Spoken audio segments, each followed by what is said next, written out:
Hello and welcome to all. आप सभी का स्वागत है फिर से एक नई वीडियो में और नए टॉपिक के साथ। आज का हमारा टॉपिक है सिकंदर। आज हम सिकंदर पर चर्चा करते हैं। ये भी मौर्य वंश की से संबंधित घटनाएं जो हैं ये भी मौर्य वंश से संबंधित हैं। बात करते हैं सिकंदर का जन्म की बात करें तो इसका जन्म हुआ है 356 ईसा पूर्व 356 ईसा पूर्व में। कहाँ? यूनान में। अगर यूनान ऑप्शन नहीं है तो या तो मिलेगा मैसेडोनिया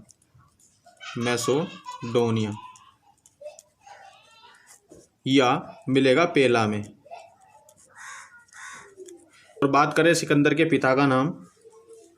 सिकंदर के पिता का नाम क्या है? इसके पिता का नाम फिलिप सेकंड जी कौन है? सिकंदर के पिता। ये जो है 359 ईसा पूर्व में 359 ईसा पूर्व में ये क्या थे? ये मकदुनिया के शासक हुए हैं। मकदुनिया के शासक 359 ईस्वी में सिकंदर के पिता फिलिप सेकंड मकदुनिया के क्या हुए हैं? शासक हुए हैं। और बात करते हैं सिकंदर की माता का नाम। सिकंदर की माता का नाम क्या है? सिकंदर की माता का नाम था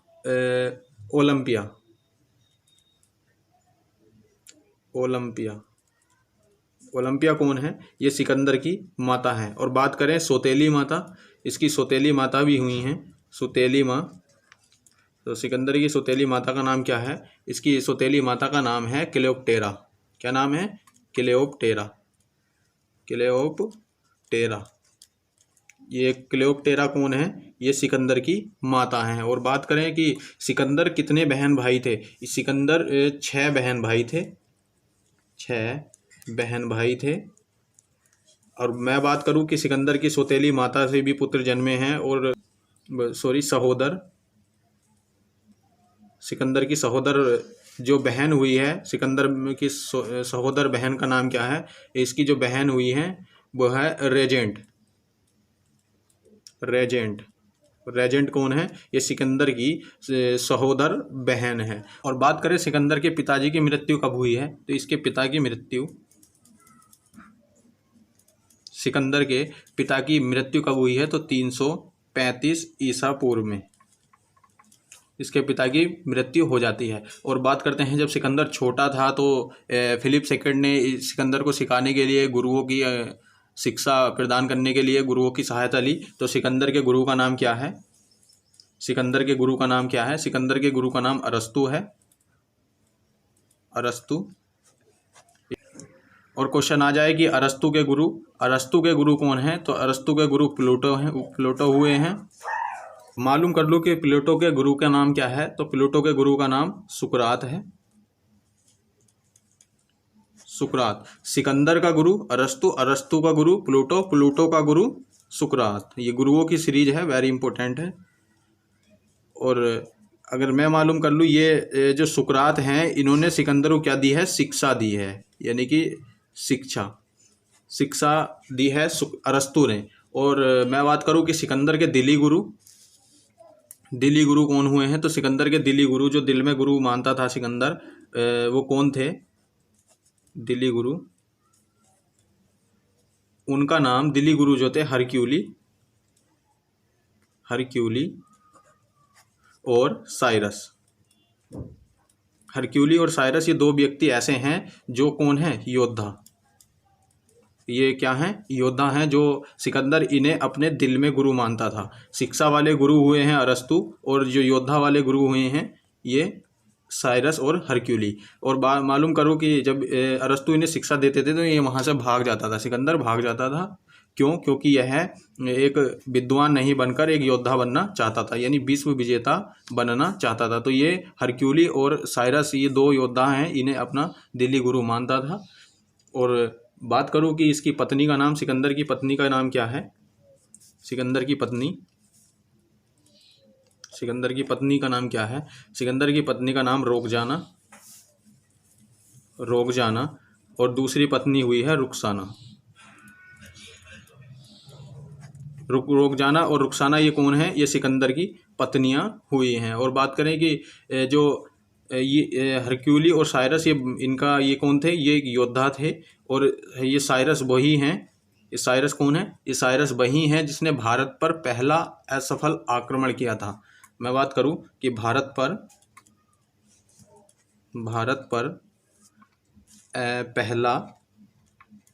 पहला यूनानी हमला,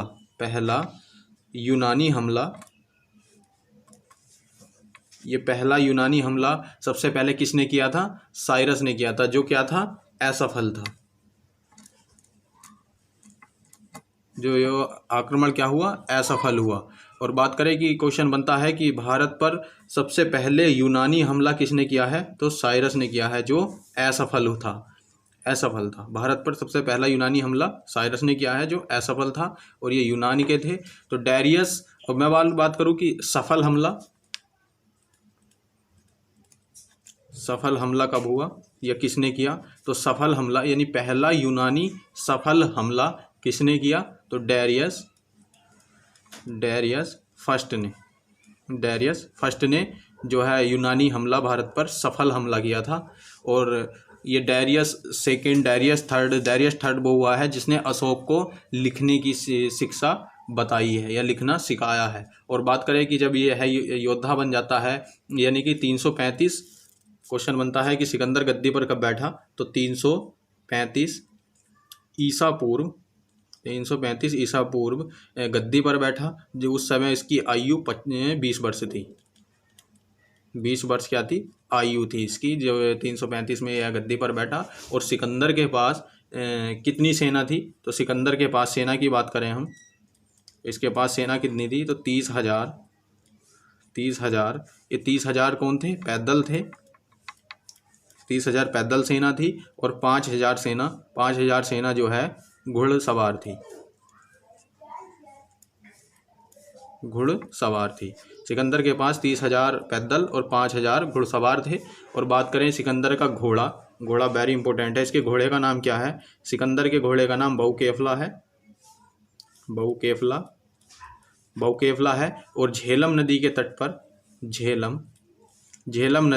पर बहुकेफला है। झेलम नदी के तट पर इसने क्या बसाया? ये बहुकेफला नामक नगर बसाया।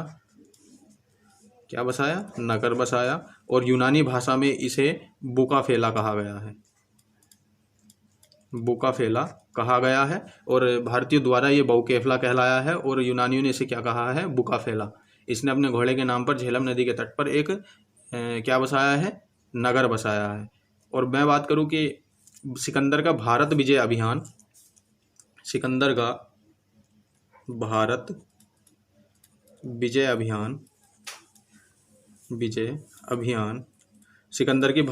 अभियान कब चला है? तो 326 ईसा पूर्व में सिकंदर ने भारत को जीतने का प्लान बनाया था। और बात करें अगले क्वेश्चन की। अगला क्वेश्चन क्या बन सकता है सिकंदर से कि सिकंदर का जल सेनापति सिकंदर का जल सेनापति कौन हुआ है? निर्याकस हुआ है। और मैं बात करूं कि थल सेनापति कौन हुआ है? सिकंदर का थल सेनापति सैल्यूकस निकेटर हुआ है। ये सैल्यूकस निकेटर वही है जिसने से चंद्रगुप्त मौर्य से एक युद्ध किया और अपनी पुत्री का विवाह चंद्रगुप्त मौर्य के साथ कर दिया। और बात करूं कि स्थल सेनापति कौन था? किर्यटर्स। ये किर्यटर्स हुआ है थल सेनापति, जल सेनापति, थल सेनापति, स्थल सेनापति। बात करें सिकंदर ने जो युद्ध लड़े हैं, बात करें सिकंदर ने क्या किया है? सिकंदर ने ईरान, एशिया माइनर,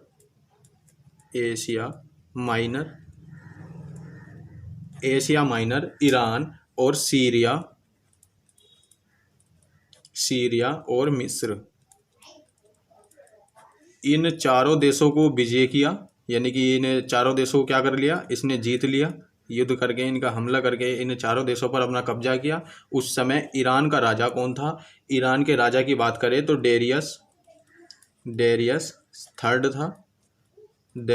था। इसने सिकंदर ने ईरान में हमला किया और उस समय यहाँ का राजा था डेरियस थर्ड को हराकर ईरान पर कब्जा किया। उसके बाद एशिया माइनर, सीरिया और मिस्र, इन सब पर कब्जा करते हुए भारत की ओर अपना विजय अभियान चलाया। और बात करें कि सिकंदर और डेरियस थर्ड के बीच युद्ध हुआ है, उस युद्ध का नाम है अर्बेला का युद्ध। अर्बेला, या इसे एक और नाम से जाना जाता है, उसका नाम है ईरान का युद्ध, यानी ईरान युद्ध। अर्बेला या ईरान का युद्ध किस किस के बीच हुआ है? सिकंदर और डेरियस थर्ड के बीच हुआ है। अब इसे इतिहासकारों ने, जब इसने ईरान और एशिया माइनर, सीरिया और मिस्र, इन चारों देशों पर कब्जा किया तो सिकंदर को एक उपाधि दे दी गई, यानी कि ईरानी या यूनानी इतिहासकारों ने इसे क्या नाम कहा है? ईरान का महान सम्राट। इसे क्या, सिकंदर को क्या नाम दिया गया है? ईरान का महासम्राट। इन चारों देशों को जीतते हुए इतिहासकारों ने, ईरानी इतिहासकारों ने इसे क्या कहा है? ईरान का महान सम्राट घोषित कर दिया गया। और बात करते हैं, अब ये भारत की ओर चलता है तो सबसे पहले खैबर दर्रा पड़ता है। खैबर दर्रा यानी कि सिकंदर का भारत विजय अभियान 326 में चला और खैबर दर्रे को पार करते हुए एक एस्टस क्या है? ये एक हस्ती, एस्टस या हस्ती क्या बोलते हैं इसको? जनजाति, यानी एस्टस और हस्ती जनजाति ने सिकंदर से 30 दिन तक युद्ध किया था। 30 दिन युद्ध किया और सिकंदर ने यहाँ के जो एस्टस जनजाति या हस्ती जनजाति थी, वहाँ के 40,000 लोग सिकंदर ने, विशाल सेना होने के कारण सिकंदर ने एस्टस जनजाति को या हस्ती जनजाति को भी हरा दिया और यहाँ के 40,000 लोगों को बंदी बनाया।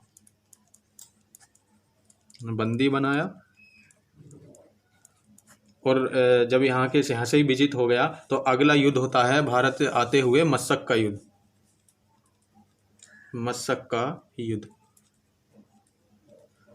भारत पे विभिन्न प्रकार की जनजाति रहती थी, तो जब सेना, इतनी सारी सेना देखते हैं तो अब हमला करते हैं, तो उन्हीं जनजातियों ने हमला किया। जैसे कि मशक का युद्ध, सिकंदर एकमात्र युद्ध है जिसने सिकंदर से महिलाओं ने युद्ध किया था। महिलाओं द्वारा युद्ध, महिलाओं का युद्ध, यानी उस युद्ध का नाम बताएं जिसने सिकंदर ने भारत आते हुए महिलाओं से युद्ध किया था, तो उसका नाम है मशक का युद्ध। और बात करें कि उस समय मशक का युद्ध महिलाओं से युद्ध किया, तो महिला कौन थी? तो महिला एक जगह है बसंती नगर की रहने वाली महिला का नाम है एक रानी कृपा। कौन थी? रानी कृपा वहाँ की क्या थी? राजकुमारी, महारानी थी, बासंती नगर की, जिसने महिलाओं से युद्ध किया था। बात करें रानी कृपा को भी इसने क्या कर दिया? हरा दिया, यानी कि महिलाओं से भी युद्ध कर सिकंदर आगे बढ़ता चला गया। और बात करें कि अगला युद्ध कब होता है, तो अगला युद्ध होता है हिंदू कुश पर्वत। जब ये आगे बढ़ता रहा तो हिंदू कुश पर्वतमाला पर पहुंचा। हिंदू कुश पर्वत पार करते हुए सिकंदर जब हिंदू कुश पर्वत पार करते हुए आगे बढ़ रहा था, तो वहाँ उस समय एक क्या बनी? खाई पड़ी बीच में। तो उस खाई पर सिकंदर ने क्या बनवाया? ओहिंद का पुल बनवाया। ओहिंद का पुल, यानी कि जब खाई देखी तो इतनी विशाल सेना पार नहीं हो सकती थी, तो इसने वहाँ क्या किया? ओहिंद का पुल बनवाया, जिसे बनाने में सिकंदर ने कितने समय विश्राम किया? तो सिकंदर ने उस समय कितने, तो 35 वर्ष, वो 35 दिन सिकंदर ने क्या किया? आराम किया। सिकंदर ने वहाँ 35 दिन आराम किया। और जब तक क्या करता है? सिकंदर 35 दिन आराम करता है। और बात करते हैं जब ये भारत की ओर प्रवेश कर जाता है, तो उस समय तक्षशिला का राजा हुआ है कौन? आम्भी। तक्षशिला राजा कौन हुआ है उस समय? आम्भी हुआ है। उस राजा का नाम क्या है? आम्भी को इस बात का पता चलता है कि सिकंदर अपनी विशाल सेना लेकर भारत की ओर आ रहा है, तो उसने सेना के वह डर गया और उसने सिकंदर के घोड़े का नाम जो बौकेफला था उसके सामने आत्मसमर्पण कर दिया।